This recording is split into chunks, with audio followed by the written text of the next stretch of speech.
Hello, আশা করি আপনারা সকলে ভালো আছেন। আমিও আলহামদুলিল্লাহ আপনাদের দোয়ায় অনেক ভালো আছি। তো আমাদের আজকের টপিক থাকবে এইচএসসি আইসিটি পঞ্চম অধ্যায়। এইচএসসি আইসিটি পঞ্চম অধ্যায় বিভিন্ন কোশ্চেনের অ্যালগরিদম, ফ্লোচার্ট এবং সি প্রোগ্রাম নিয়ে কিভাবে সমাধান করতে হয়। পরীক্ষায় আসে একটি কোশ্চেন, সেই কোশ্চেন থেকে অ্যালগরিদম, ফ্লোচার্ট এবং সি প্রোগ্রাম লিখতে বলা হয়। তো চলুন লক্ষ্য করে আমাদের আজকে শিখবো। আজকে টপিকে আমরা শিখতে পারবো যে কিভাবে একটি কোশ্চেনের অ্যালগরিদম, ফ্লোচার্ট ও সি প্রোগ্রাম নিয়ে অ্যান্সার করতে হয়। আজকের কোশ্চেন হচ্ছে আমাদের ত্রিভুজের ক্ষেত্রফল নির্ণয় করা অ্যালগরিদম, ফ্লোচার্ট ও সি প্রোগ্রাম। আপনারা লক্ষ্য করুন যে ত্রিভুজের ক্ষেত্রফল নির্ণয় করার জন্য অ্যালগরিদম শুরুতে স্টেপ 1 সেখানে লিখতে হবে স্টার্ট, এবং স্টেপ 2 এখানে লিখতে হবে ইনপুট বিএস। কেননা ত্রিভুজের ক্ষেত্রফল সমান সূত্র হচ্ছে হাফ গুণন ভূমি গুণ উচ্চতা। হাফ তো হাফ, আর ভূমি গুণ উচ্চতা আমাদের ভূমির জন্য এখানে নেওয়া হয়েছে বি, উচ্চতার জন্য এখানে নেওয়া হয়েছে এস। তো এই হচ্ছে আমাদের ত্রিভুজের ক্ষেত্রফল নির্ণয় করার জন্য হাফ গুণন ভূমি গুণ উচ্চতা। তো ভূমি গুণন উচ্চতা, ভূমি আর উচ্চতা এই দুটো আমাদের ইনপুট হিসেবে লাগবে। তাই এখানে ইনপুট ভূমির জন্য বি, উচ্চতার জন্য এস নেওয়া হয়েছে। এরপর স্টেপ 3 তে আমরা এখানে লিখেছি এরিয়া ইকুয়াল টু হাফ গুণন ভূমি গুণন উচ্চতা। এটা হচ্ছে আমাদের সূত্র। এরিয়া হচ্ছে আমাদের ক্ষেত্রফল, ক্ষেত্রফল সমান হাফ গুণন ভূমি গুণন উচ্চতা। তাহলে area equal to half star B star S.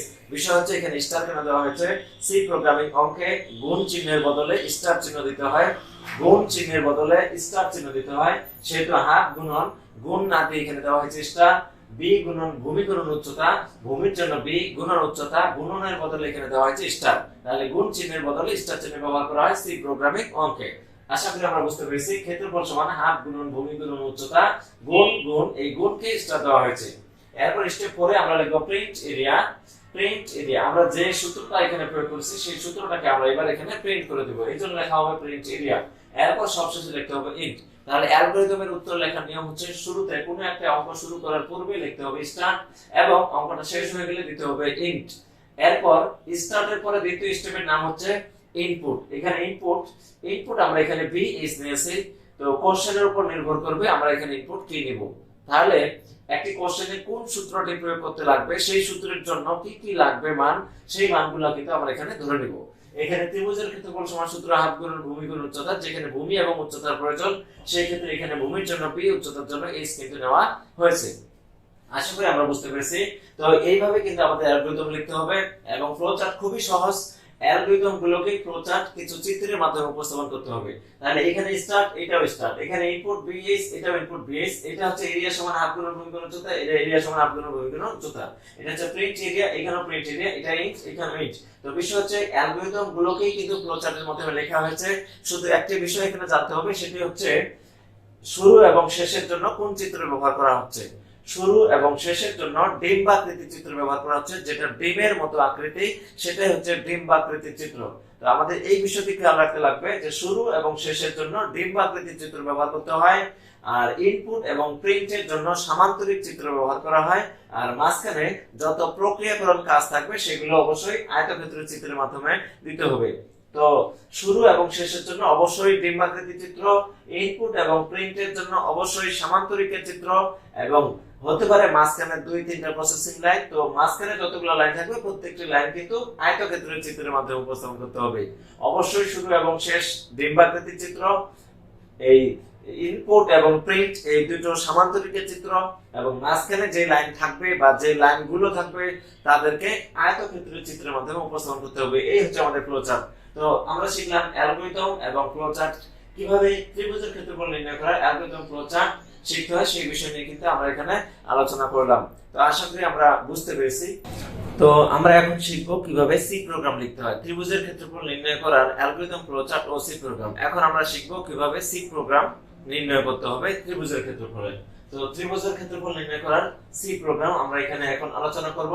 তার আগে আমরা একটু লক্ষ্য করি যে অ্যালগরিদম কিন্তু আমাদের আগে বুঝতে হবে। যে কোনো অঙ্ক সমাধান করার ক্ষেত্রে প্রথম শর্ত হচ্ছে আমাদের অ্যালগরিদম বুঝতে হবে। সি প্রোগ্রামিং অঙ্ক করার ক্ষেত্রে সর্বপ্রথম একটি কোশ্চেনের উত্তর হচ্ছে অ্যালগরিদম। যদি কোনো কোশ্চেনের অ্যালগরিদম আমরা না বুঝতে পারি তাহলে আমরা ফ্লোচার্ট পারবো না, সি প্রোগ্রাম পারবো না। তাহলে যে কোনো কোশ্চেনের আগে আমাদের অ্যালগরিদম জানতে হবে, অ্যালগরিদম শিখতে হবে, দেন তারপরে কিন্তু আমরা সেই অ্যালগরিদম দিয়ে ফ্লোচার্ট এবং সি প্রোগ্রাম নির্ণয় করতে পারবো। তো আমাদের ত্রিভুজের ক্ষেত্রফল নির্ণয় করার অ্যালগরিদম, ফ্লোচার্ট ও সি প্রোগ্রাম আমরা শিখলাম। তো লক্ষ্য করি ত্রিভুজের ক্ষেত্রফল নির্ণয় করার অ্যালগরিদম ফ্লোচার্ট ও সি প্রোগ্রাম লিখতে হলে আমাদের সর্বপ্রথম অ্যালগরিদম জানতে হবে। এই অ্যালগরিদম হচ্ছে আমাদের এখানে 5টা স্টেপের মাধ্যমে এখানে সমাধান করা হয়েছে। এইবার অ্যালগরিদম দেখে দেখে আমরা এবার সি প্রোগ্রাম নির্ণয় করব। তো অ্যালগরিদমের ভাষায় যেটিকে বলা হয় স্টার্ট, সেটিকে সি প্রোগ্রামের ভাষায় বলা হয় #include stdio.h main first bracket একটু নিচে হচ্ছে সেকেন্ড ব্র্যাকেট। আমি আবার বলে দিচ্ছি, অ্যালগরিদমের ভাষায় যাকে বলা হয় স্টার্ট, সি প্রোগ্রামিং ভাষায় তাকে বলা হয় #include stdio.h main first bracket second bracket. এই এতটুক মিলে সম্পূর্ণ মিলে এটাকে বলা হয় স্টার্ট। যেটা আমরা অ্যালগরিদমে খুব সহজেই লিখতে পারি স্টার্ট, সেটাকে সি প্রোগ্রামিং ভাষায় একটু পেঁচায় লিখতে হয়, অর্থাৎ একটু কঠিন ভাবে লিখতে হয়। এখানে খুব সহজ স্টার্ট লেখাটা, কিন্তু সি প্রোগ্রামিং ভাষায় এইভাবে লিখতে হয় স্টার্ট। এই হচ্ছে আমাদের পার্থক্য সি প্রোগ্রামিং ভাষার সাথে। তো লক্ষ্য করি আমরা এই স্টার্ট কিন্তু আমাদের এইভাবে লিখতে হবে, এবং যে কোনো অঙ্কে প্রত্যেকটি অঙ্কে স্টার্ট কিন্তু আমাদের সি প্রোগ্রামিং ভাষায় এইভাবে লিখতে হবে। আশা করি আমরা বুঝতে পেরেছি। এবার আমরা স্টেপ 2 ইনপুটের কাজ করব। তাহলে ইনপুটের কাজ করার ক্ষেত্রে আমাদের সি প্রোগ্রামের ক্ষেত্রে 3টি লাইন কিন্তু লিখতে হবে। অলওয়েজ যে কোনো অঙ্কের ক্ষেত্রে ইনপুটের যে মান, সেই মানটিকে 3টি লাইনের মাধ্যমে উপস্থাপন করতে হবে সি প্রোগ্রামিং ভাষায়। আমি আবার বলতেছি, যেটি স্টার্ট সেটি হচ্ছে এইটুক, আর যেটি ইনপুট সেই ইনপুট হচ্ছে 3 লাইনের মাধ্যমে ইনপুটকে উপস্থাপন করতে হবে। অ্যালগরিদমের ভাষায় আমরা এখানে নিয়েছি ইনপুট BH। এই ইনপুট BH টাকে উপস্থাপন করার জন্য সি প্রোগ্রামিং ভাষায় 3টি লাইন কিন্তু আমাদের লিখতে হবে। এখন আসি প্রথম লাইন কি হবে। প্রথম লাইন আমরা এখানে লিখেছি প্লট। প্রথম লাইন আমরা এখানে লিখেছি প্লট। এই প্লটের পরে আমরা এখানে বি লিখেছি এবং এইচ লিখেছি, তারপর এরিয়া লিখেছি। এই বিষয়টি আমরা কিভাবে লিখব, এই বিষয়টি আসুন আমরা একটু বুঝে নেই। সি প্রোগ্রামিং ক্ষেত্রে এখানে মাঝে মাঝে ইন্ট ব্যবহার করা হবে, int ইন্ট, এবং কখনো এখানে প্লট ব্যবহার করা হবে। তো কখন ইন্ট কখন প্লট ব্যবহার করা হবে সেই বিষয়টি আমরা আগে জানা নেই। যদি অঙ্কটি আমাদের পূর্ণ সংখ্যার হয়ে থাকে সেই ক্ষেত্রে আমরা এখানে int ইন্ট ব্যবহার করব। আর যদি কোনো একটা অঙ্ক আমাদের ভগ্নাংশ হয়ে থাকে অর্থাৎ দশমিক যুক্ত হয়ে থাকে সেই ক্ষেত্রে আমরা কিন্তু এখানে প্লট ব্যবহার করব। তাহলে কি পূর্ণ সংখ্যার ক্ষেত্রে আমরা এখানে int ইন্ট ব্যবহার করব, আর ভগ্নাংশের ক্ষেত্রে আমরা এখানে কি প্লট ব্যবহার করব, FLOAT প্লট ব্যবহার করব। তাহলে এই ত্রিভুজের ক্ষেত্রফল নির্ণয় করার সূত্র যেহেতু হাফ গুণন ভূমি গুণ উচ্চতা, সেহেতু সেটাকে আমরা ভগ্নাংশ আকারে ধরে নিয়ে এইটার জন্য আমরা অ্যানসার করব কি প্লট। তো এখানে আমরা লিখলাম প্লট। এবার প্লটের পরে লিখতে হবে ইনপুট এবং হচ্ছে প্রিন্ট। ইনপুট এবং প্রিন্ট, প্লটের পরে লিখব ইনপুট এবং প্রিন্ট। আসুন প্লটের পরে ইনপুট কি ইনপুট আমরা লক্ষ্য করি, আমাদের ইনপুট হচ্ছে BH, তাহলে আমরা লিখব B,H। এরপর লাগবে প্রিন্ট।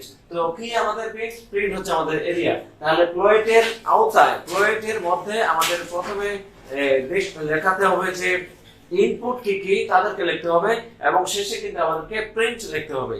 প্লটের কাজ হচ্ছে প্লটের লাইনটার মধ্যে প্রথমে ইনপুট সমূহকে লিখতে হবে এবং প্রিন্ট আমরা কাকে করতেছি তাকে লিখতে হবে। সব শেষে কিন্তু সেমিকোলন ব্যবহার করতে হবে। এই হচ্ছে আমাদের প্লট। যদি আমরা এখানে ইন্ট লিখি তারপরেও কিন্তু একই সিস্টেম। যদি ইন্ট লিখি, ইন্টের পরে আমাদের এখানে হবে ইনপুট এবং কি প্রিন্ট। তো এইখানে অলওয়েজ আমাদের এখানে ইনপুট এবং প্রিন্ট লিখতে হবে। হতে পারে এখানে প্লট, হতে পারে এখানে ইন্ট, হতে পারে এখানে ইন্ট, হতে পারে এখানে প্লট, এখানে ইন্ট অথবা প্লট যেটি হোক না কেন অবশ্যই এখানে ইনপুট এবং শেষে প্রিন্টের যে মান সেটি এবং সবশেষে সেমিকোলন ব্যবহার করতে হবে। শর্ত অনুসারে আমরা এখানে ত্রিভুজের ক্ষেত্রফল ভগ্নাংশ হওয়ার কারণে আমরা লিখেছি প্লট, এবং ইনপুট হচ্ছে আমাদের B,H এবং প্রিন্ট হচ্ছে আমাদের এরিয়া। এভাবে আমরা সেমিকোলন দিয়েছি। আশা করি বিষয়টি বুঝতে পেরেছি। এরপর আমাদের এই লাইনটিতে লিখতে হবে প্রিন্ট এফ। অলওয়েজ যত অঙ্ক আছে প্রত্যেকটি অঙ্কে এই ইনপুটের জন্য 3টি লাইন ইউজ করতে হবে। প্রথম লাইন আমরা শিখলাম, এবার দ্বিতীয় লাইনে কি লিখবো সেই বিষয়টি আমরা লক্ষ্য করি। এখানে লিখতে হবে প্রিন্ট এফ, এরপর ব্র্যাকেট, তারপর ইনভার্টেড কমা, তারপর লিখতে হবে enter the value of. Enter the value of, প্রশ্ন হচ্ছে এন্টার দা ভ্যালু অফ লেখার পর তারপর কি লিখবো। বিষয় হচ্ছে এন্টার দা ভ্যালু অফ লেখার পর এই যে আমরা ইনপুট সমূহকে নিয়েছি এই ইনপুট গুলোকে এইখানে কিন্তু উপস্থাপন করতে হবে। যেমন আমরা এখানে ইনপুট নিয়েছি BH, তাহলে আমরা এখানে আসলে লিখবো B and H, মানে B এবং H। তাহলে আমরা লিখবো print F enter the value of B and H। যদি আমরা এখানে অন্য সংখ্যা নিতাম ইনপুট, তাহলে তাদেরকে আমরা কিন্তু এখানে লিখতাম এবং inverted comma close, bracket close, semicolon দিয়ে আমরা লাইনটিকে সমাপ্ত করে ফেললাম। দেন আমরা এবার এই লাইনটিতে আসি স্ক্যান অ্যাপ। তাহলে কি শিখলাম? প্রিন্ট অ্যাপ এর মধ্যে অবশ্যই প্রত্যেকটি অঙ্কে প্রিন্ট অ্যাপ এর মধ্যে লিখতে হবে এন্টার দা ভ্যালু অফ, তারপরে যে ইনপুট গুলোকে নিয়েছি সেই ইনপুট গুলোকে এখানে লিখতে হবে, শেষে ইনভার্টেড কমা দিয়ে সেমিকোলন দিয়ে লাইনটিকে ক্লোজ করতে হবে। স্ক্যান অ্যাপ এর মধ্যে আমরা লিখবো স্ক্যান অ্যাপ। এখানে আমরা একটু মনোযোগ দেই। স্ক্যান অ্যাপ এর মধ্যে আমাদের যেটা লেখার নিয়ম সেটা হচ্ছে স্ক্যান অ্যাপ লেখার পর ইনভার্টেড কমা দেব, ইনভার্টেড কমার পর এখানে হতে পারে %d অথবা হতে পারে %f। এখন আমরা কখন কি ব্যবহার করব? %d কখন, %f কখন? আমরা যদি এখানে int নেই তাহলে আমরা এখানে %d লিখব, আর আমরা যদি এখানে প্লয়েট নেই তাহলে আমরা এখানে %f ব্যবহার করব। তাহলে এখানে int নিলে এখানে %d, এখানে প্লয়েট নিলে এখানে %f। আশা করি বিষয়টি বোঝা গেছে। এবার আমরা লক্ষ্য করি এখানে কতবার %f লিখব। যেহেতু আমাদের ইনপুট সংখ্যা দুটা, এই জন্য আমাদের এখানে লিখতে লাগবে 2 বার %f। যদি ইনপুট 3টি হতো আমরা এখানে 3 বার %f লিখতাম, যদি ইনপুট 4টি হতো আমরা এখানে 4 বার %f লিখতাম। বিষয়টি আশা করি বুঝতে পেরেছি সবাই। তো দুটি থাকার কারণে আমরা 2 বার %f লিখলাম এবং ইনভার্টেড কমা ক্লোজ, নিচে জেনারেল কমা ক্লোজ, তারপর আমরা এই ইনপুট গুলোকে লিখবো and b and h ব্র্যাকেটে সেমিকোলন। অর্থাৎ আবার বলি এখানে কয়বার হবে এটা ইনপুটের উপর নির্ভর করবে। ইনপুট যতগুলো ততবার %f অথবা %d। %f হবে ফ্লোট হলে, আর int হলে বসবে %d। আশা করি বিষয়টি বুঝতে পেরেছি। আমার পূর্বের ভিডিওতে কিন্তু এই টপিক নিয়ে আরো আলোচনা করা হয়েছে, যেখানে আমি %d ব্যবহার করেছিলাম। তো দেখে নিতে পারেন সেই ভিডিওটি, সেখানে আমি কেন %d ব্যবহার করেছিলাম, সেই অঙ্কটি কেমন করে সমাধান করেছি, আর প্লটের ক্ষেত্রে আজকের অঙ্কটি কিভাবে সমাধান করতেছি। তো সবগুলো ভিডিও মনোযোগ দিয়ে দেখলে আশা করি আপনার এইখানে কোনো ধরনের কোশ্চেন থাকবে না, আপনি খুব সহজেই অঙ্কটি বুঝতে পারবেন। ইনভার্ট কমা, জেনারেল কমা, শেষে আমরা ওই ইনপুট গুলোকে লিখবো and b and h। হতে পারে অন্য ইনপুট, যে ইনপুট থাকবে সেই ইনপুট গুলোকে আমরা and এইভাবে কিন্তু আমরা লিখবো, শেষে ব্র্যাকেটে সেমিকোলন ক্লোজ করব। এই হচ্ছে আমাদের ইনপুটের জন্য 3টি লাইনের মাধ্যমে সি প্রোগ্রামিং ইনপুট লিখতে হয়। তো আমরা এবার স্টেপ 3 তে চলে আসি। স্টেপ 3 তে যেমন সূত্র লিখতে হয়, সি প্রোগ্রামে হুবহু সেই সূত্রটিকে উপস্থাপন করতে হয়। এখানে এর জন্য অতিরিক্ত কোনো কাজ করতে হয় না। তবে একটু বিষয় খেয়াল করি, আমরা এখানে এরিয়া সমান সূত্র হচ্ছে আমাদের হাফ গুণন ভূমি গুণ উচ্চতা। আমরা এখানে লিখেছি এরিয়া সমান হাফ গুণন উচ্চতা। এখানে হাফটা আমরা এখানে এইভাবে দিয়েছি। তো লক্ষ্য করি আমরা এই বিষয়টি আমরা কিভাবে লিখতে পারি। এখানে b গুণন h স্ল্যাশ 2, অর্থাৎ এই bh কিন্তু 2 এর সাথে ভাগ অবস্থায় আছে। আমরা এখানে একটু মনোযোগ দেই, এখানে bh 2 এর সাথে ভাগ অবস্থায় আছে, bh 1 এর সাথে গুণ অবস্থায় আছে। তাহলে bh 1 এর সাথে গুণ, 2 এর সাথে ভাগ। আমরা কিন্তু এখানে লিখেছি bh b গুণন h 2 এর সাথে ভাগ অবস্থায় আছে, স্ল্যাশ হচ্ছে ভাগ। বিষয় হচ্ছে এখানে কেন এইভাবে লিখলাম, সি প্রোগ্রামিং ভাষায় এই ভগ্নাংশ আকারে লেখা যাবে না। সি প্রোগ্রামিং যখন আমরা এখানে সমাধান দেব তখন ভগ্নাংশ আকারে লেখা যাবে না, সেটাকে ভাগের জন্য স্ল্যাশ সাইন ব্যবহার করতে হবে। এই স্ল্যাশ চিহ্নটা ব্যবহার করতে হবে ভাগের ক্ষেত্রে। এখন b স্টার h স্ল্যাশ 2 এই দ্বারা বোঝাচ্ছে যে 2 কিন্তু আমাদের bh এর সাথে ভাগ অবস্থায় আছে। আশা করি আমরা বুঝতে পেরেছি। এই বিষয়টিকে আমরা সি প্রোগ্রামিং এ এইভাবে উপস্থাপন করব। ভাগের ক্ষেত্রে অবশ্যই স্ল্যাশ ব্যবহার করতে হবে। তো আমরা এখানে লিখলাম এবং অবশ্যই সেমিকোলন দেব। এই হচ্ছে কাজ। এরপর আমরা স্টেপ 4 এ চলে আসি প্রিন্ট এরিয়া।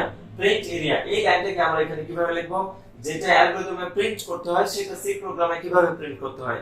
সি প্রোগ্রামে সেটাকে লিখতে হয় প্রিন্ট অ্যাপ ব্র্যাকেট, তারপর ইনভার্টেড কমার মধ্যে লিখতে হবে আমরা যেটিকে প্রিন্ট করব সেটি সমান %f, যেটিকে প্রিন্ট করব সেটি সমান %f। প্রত্যেকটি অঙ্কে যাকে প্রিন্ট করতেছি তাকে এখানে লিখব ইকুয়াল টু পর %f অথবা %d দিব। তাহলে বুঝবো কিভাবে %f %d, সূত্র একটাই, এখানে %f হবে যদি আমি এখানে প্লয়েট ব্যবহার করি, এখানে %d হবে যদি আমি এখানে int ব্যবহার করি। int কখন, যদি অঙ্কটা পূর্ণ সংখ্যার হয়ে থাকে তাহলে এখানে int হবে, যদি অঙ্কটা ভগ্নাংশ হয়ে থাকে তাহলে এখানে আমাদের প্লয়েট ব্যবহার করতে হবে।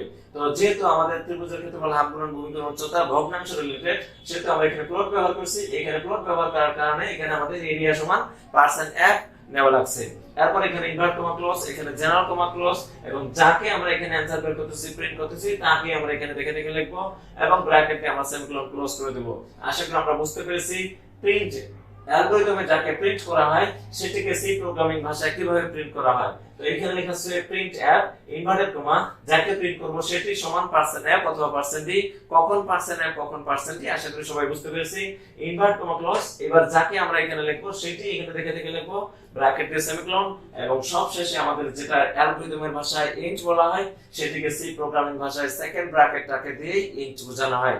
এটি হচ্ছে আমাদের সেই ইন্ট যেটি অ্যালগরিদমে ইএনট ইন্ট, এটি হচ্ছে আমাদের এই সেকেন্ড ব্র্যাকেট হচ্ছে সি প্রোগ্রামিং ভাষা ইন্ট। তো আশা করি আমরা অ্যালগরিদম থেকে কিভাবে ফ্লোচার্ট অ্যানসার করতে হয় এবং ফ্লোচার্ট থেকে কিভাবে আমাদের সি প্রোগ্রামিং অ্যানসার করতে হয় সেই টপিকটি আমরা বুঝতে পারলাম।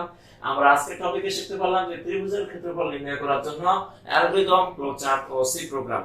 তো যদি আজকের ভিডিওটি ভালো লাগে তাহলে অবশ্যই ভিডিওটি একটি লাইক দিন, এবং এই ভিডিওটিতে সম্পর্কে আপনার কোনো মতামত থাকলে অবশ্যই সেই মতামত কমেন্টে কমেন্ট করে জানান।